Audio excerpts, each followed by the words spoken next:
geçmesin ömrüm günüm dediğim benim hayat yoldaşım. Bu cesetler içinde cesedimi görüm ilahi. Ellerini, kollarını, gövdesinden ayrılmış başı çıksın karşıma. Bilcəsin. Başını kaldır. Başını kaldır, yüzünü çekip. Danışan Çingiz Mustafayevdir.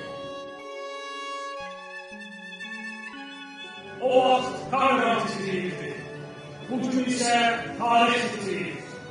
Ama doğrudan yok, adalet ağırlığında. Mən artıq azad toplarıya.